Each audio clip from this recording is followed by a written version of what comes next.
Hi folks, Matt here. Just wanted to talk today about some of the mineral supplements that we feed to our cows. So obviously our cows are 100% grass and pasture fed, and we don't give them any medications at all. So the really important thing is to make sure that they are naturally healthy, and mineral supply is a really important part of this, particularly bioavailable minerals from naturally occurring sources.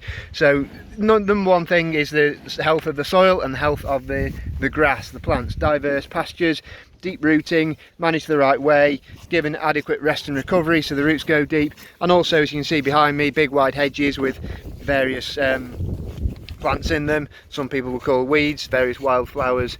At the moment they're going crazy for the tips and the nettles and the cleavers. They're loving that. Different things come in at different seasons. So that's number one in terms of the mineral options that the cows have got. But we do offer a number of other supplements to them, and they're very nutritionally wise. They'll take what they need and they'll leave what they don't. So we vary what we offer based on what they're wanting at the time. So I've got a few of the things we use here today. So number one, this is seaweed. This is this is, if you can see it, that's basically a dried seaweed. I think it's kelp. It's organically approved. It comes from the coast of Ireland. They like that very much. The other one we use is Celtic sea salt. So here we go, bit of Celtic salt. Again, that's harvested naturally. It's dried, no additives. And being sea salt, it's got a range of minerals in it that are similar to the human body, and indeed the bovine body as well. Also, we give them some cider vinegar. Sometimes we'll put it in the water, but more often than not we'll mix it with the seaweed and the salt, and that's our sort of go-to. The cider vinegar is organic apple cider vinegar, really good stuff, good for humans too. So this is our sort of go-to. We offer this to the cattle as much as the time as we can. You know, most days, every day, most of the cattle get some of this given to them, and we vary the proportions of seaweed, salt and cider vinegar depending on what the cows are preferring at the time.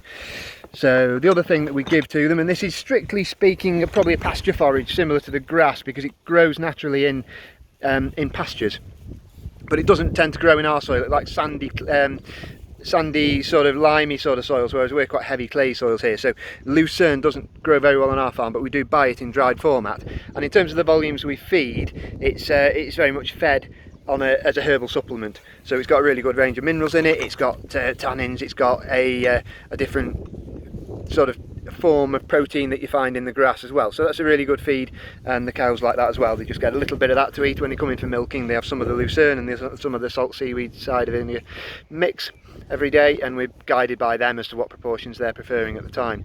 So they're the main things, and then we have two other things, and I'm just going to flick the camera over.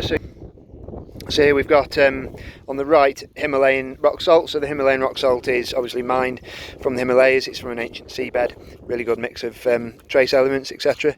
The one on the left, you can see that's a pressed salt block called Rockies. That actually comes from the salt mines underneath Winsford. Winsford is a town about 5 or 6 miles from here, so it's locally made, and there are trace elements added to that. So we give the cows a variety of all these different things, and sometimes they won't touch one but they'll go for another, sometimes they'll go for another but they won't touch this one. So, and that's very, you know, there's seasonal variations both in what the cows need and what's available in the naturally occurring forages. So we just try and keep them as minerally replete as we can all the time. That really helps their health and their well-being, and ultimately the nutrition in the final product.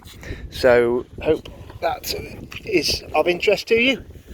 And I'll just do a quick skim round of the rest of the cows. Here they are. They're on the field called the Fish End today.